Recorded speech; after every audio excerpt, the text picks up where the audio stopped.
something of this may have rubbed on to the veterans who are over here, which may hold actually even larger desire to protect their kind of turfs. So that, I think, is a very good sign. So if you have sensed some kind of a dissonance, let me assure you that we will resolve it to the best interest of the nation. So whether it is about drones or whether it is about air littoral, that's a term which I heard today, or say even integrated command structures. Sometimes, there were questions which actually all of them cannot be answered. Say, there were some questions about integration levels and that we need to progress things faster and take it to a higher level. Be assured that we are doing our bit. Sometimes when you ask this kind of question, that this kind of integration we should have attempted actually 10 years back. And then we are here. So we are slightly late, but we need to close that particular gap faster. And there is a need to, I think, coordinate not only among the three services, in some cases along with intelligence agencies, CAPF, DRDO labs, etc. I think that's important. So that's all, gentlemen, from my side. And for me, it only leaves to thank Commandant Army War College and GOC&C RTRAC. And before we quit, I think we'll make Ran Samwad a regular kind of a feature. And what we will do is, I'll announce the next topic of Ran Samwad. That will be about multi-domain operations. And this event will be tentatively organized in May 26 at Agra under the aegis of Air Force Training Command. And we expect a wider participation, especially from the middle level officers. You will shortly hear about it. And we expect a large number of research papers coming onto it, and we'll have a suitable amount of prize money which will motivate people to do some original research on it. Thank you very much for this patient hearing, and thank you for this participation in this first edition of Ran Samwad. Thank you. Jai Hind. Okay. Air Staff, former Chief of Air Staff, esteemed veterans, officers, ladies and gentlemen. It's a very engaging session for the past 2 days, and I think all the speakers put up a very good show, and a very informed discussion flowed out of that. And for that, I must thank all the participants, not only the higher command officers, all veterans, people from the media industry, everyone very participative. I think that's a very positive thing. Some of the things which are spoken today were, I would say, kind of aspirational, and they were ideas which were probably of a speaker. That's an individual speaker had his own ideas, and then, of course, they were important because it is from these ideas we pick up things, and maybe then we'll be taking it forward. So most of them are very futuristic, and for us, if we accept those ideas, then we need to close the gap between that idea and the kind of capability we have today. As a military man, I've been in uniform now for almost about 44 years, and this particular subject of future warfare has been close to my heart. You people are aware that ever since I have taken over as CDS, I've spoken about this particular subject quite often. I have also started that future warfare course. You must be aware, at least 2 rounds of that have gone by. And in each session of this particular course, we're trying to improve things. We are also conceptualizing something known as a FOAG, Future Operation Evaluation Group, that should be formed in IDS, so that it can permanently take things, new ideas, and then we can fructify it. I think future warfare will demand kind of hybrid warriors. They should be able to fight on the borders, maneuver in deserts, plan complex counterinsurgency, counter-terrorist operations in dense urban terrain, neutralize drones, decode cyber intrusions, and wage influence operations. Hence, views on future warfare have to be agnostic of rank structure. We wanted actually larger participation of middle-level officers. We could only muster a few, but I hope in next sessions of Ran Samwad, we'll have more participation from middle-level officers, because their stake in this organization is much more than senior officers like us. I think tactics must blend seamlessly into operational art strategy in real time, and only a scholar warrior can do it. And let me reiterate this little thing about Shastra and Shastra. They both have to run together if we have to fight and win in tomorrow. And what we need today is a scholar warrior who will be a master of art and science and strategy, and will adapt to lessons that are there from the history. We also need what will be called as a tech warrior, who will harness cutting-edge technology, cyber power, artificial intelligence, and data center kind of architecture. What we need is also an info warrior who will shape narratives, counter disinformation, and dominate the invisible battle space of perceptions. For the past 2 days, we've been speaking about the influence of technology on warfare, and we've discussed about how technology will influence tactics or strategy, and vice versa. Two important elements of warfare, apart from technology and military strategy, are battlefield and combatants. We have not touched upon that. I think the Deputy Chief in one of his slides did mention about the battlefield architecture. I think the battle space for tomorrow is actually changing. Maybe I thought I'll dwell some minutes on this. We've all known about traditional domains and new domains of warfare. If you look at the traditional domain of land, I think the kind of terrain which nature has made, that open kind of a terrain, vastness, that, subterranean warfare, the one kind of which is happening in Gaza, and this will require special techniques. Another adversary has almost more than 5,000 TBMs actually. So if some of them get employed, this will create a complex web. So warfare may go actually subterranean also. Similarly, in the maritime domain, we did speak about it, that from the maritime domain awareness, there's a need to look at underwater domain awareness, things were spoken about, and also about seabed. So again, over here, we see that warfare is moving below surface. So, and this is also happening in a way, especially in the maritime domain, which you have grey zone warfare, IUU fishing, piracy, smuggling, etc., which makes things even much more complex. In the AA space, we've spoken about it, that the traditional airspace used to be about 20 kilometers, and then of course we have the near space, that's almost about 100 kilometers. That is because of use of hypersonics, that is glide or cruise, fractional orbital systems, high altitude balloons, HAPS, etc. coming in, and also the lower end of this airspace where a lot of talk was on about drones and loiter ammunition. Coming about on the new domains like space, traditionally we have considered orbital space as with geostationary kind of a top orbits, but today I think the emphasis is on lower orbital systems, LEOs, MEOs, that are becoming important, and even highly elliptical orbits apart from the geo. We may also have to look at lunar orbits in future, maybe, who knows, and maybe there may be requirement of cislunar orbits also. The cyberspace, which we thought is also expanding, and it's expanding into the digital domain.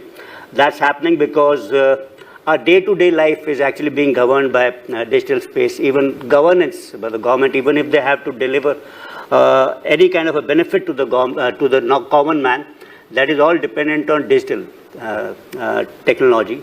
So cyber is graduating into digital. As far as EM, electromagnetic domain, is concerned, so right from VLF to SHF, earlier we thought that mostly electromagnetic domain will comprise of non-kinetic operations, but with that higher spectrum or higher energy bands, you're looking at direct energy weapons, so also there's a kinetic domain into it. So, and in the EM domain, the warfare may actually move from terrestrial to space also.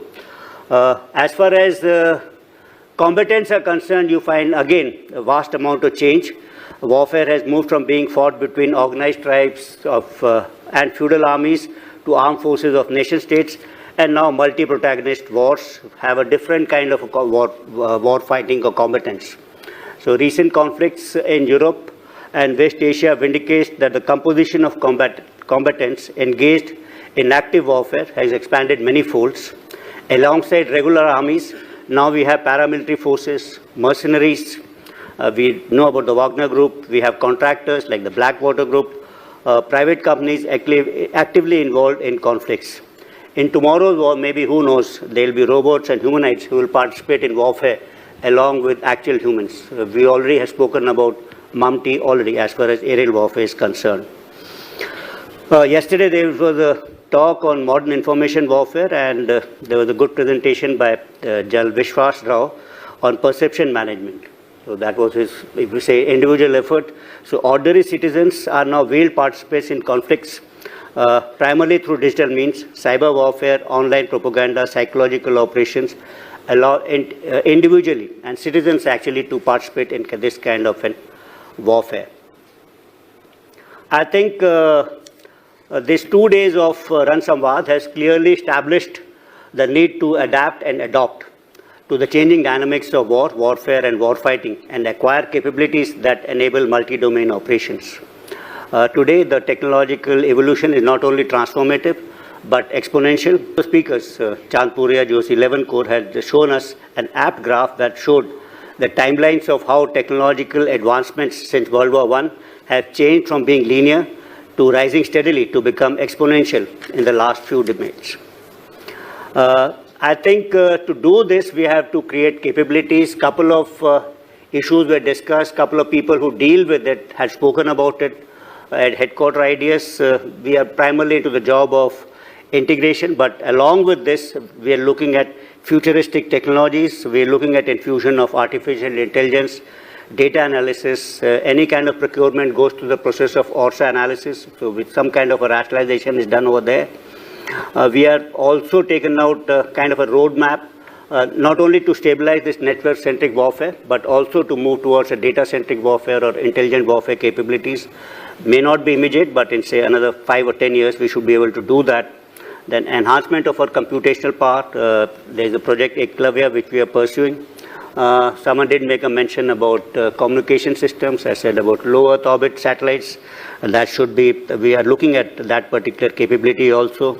And for a supportive role, I had spoken about future operations analysis group. We are also looking at something of a geospatial agency which can actually get all the 3 services on the same platform, on the same map, on the same like WGS 84. We are also looking at joint doctrines. We have already spoken about that, and we are looking at enhancing the capabilities of space and cyber.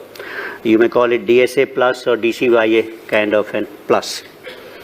Some of the key takeaways which I have been noting down from this first edition of Run Samwad is, first is, I think, democratization for the means of violence, which is affordable attrition is leveling the power balance and asymmetries. That's the first lesson that we can take. Second, I think, is that precision is replacing mass. Third is warfare is slowly graduate from being human-led to machine-led. Ethical issues will need to be deliberated, identified and addressed. Narrative building during the physical progress of conflict will become vital. That's the fourth lesson. Information warfare must get integrated into kinetic operations. That's the fifth lesson which I take. Need to evolve a US and a counter-US framework on a war footing. That thing I think is important, because the kind of emphasis on drones, well, at least the Army at least spoke about, the legacy technologies also matter and must concurrently invest in all those along with dual use and disruptive technologies. Let me talk about jointness a little bit. As a CDS, I actually set out to promote jointness among the 3 services, and today I can say with some kind of pleasure and confidence that we can speak about our differences in a very conducive kind of environment, openness with patients and other different and alternate points of view without temperatures being risen. So even if you don't agree with the point, there could be hundreds of points which are discussed over here on which they may not have been, there could have been a dissonance among the 3 services, but yet we are able to listen to that point. I think that thing is very important, and I'm hopeful that something of this may have rubbed down to the veterans who are over here, which may hold actually even larger desire to protect their kind of turfs. So that I think is a very good sign. So if you have sensed some kind of a dissonance, let me assure you that we will resolve it to the best interest of the nation. So whether it is about drones or whether it is about air littoral, that's a term which I heard today, or say even integrated command structures. Sometimes, there were questions which actually all of them cannot be answered. Say, there were some questions about integration levels and that we need to progress things faster and take it to a higher level. Be assured that we are doing our bit. Sometimes when you ask this kind of question, that this kind of integration we should have attempted actually 10 years back. And then we are here. So we are slightly late, but we need to close that particular gap faster. And there is a need to, I think, coordinate not only among the three services, in some cases along with intelligence agencies, CAPF, DRDO labs, etc. I think that's important. So that's all, gentlemen, from my side. And for me, it only leaves to thank Commandant Army War College and GOC-NC RTRAC. And before we quit, I think we'll make Run Samwad a regular kind of a feature.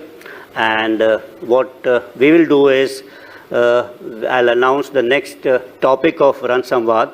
That will be about multi-domain operations. And this event will be tentatively organized in May 26 at Agra under the aegis of Air Force Training Command. And we expect a wider participation, especially from the middle-level officers. You will shortly hear about it. And we expect a large number of research papers coming onto it, and we'll have a suitable amount of prize money which will motivate people to do some original research on it. Thank you very much for this patient hearing, and thank you for this participation in this first edition of Run Samwad. Thank you. Jai Hind. Air Staff, former Chief of Air Staff, esteemed veterans, officers, ladies and gentlemen. It's a very engaging session for the past 2 days, and I think all the speakers put up a very good show and a very informed discussion.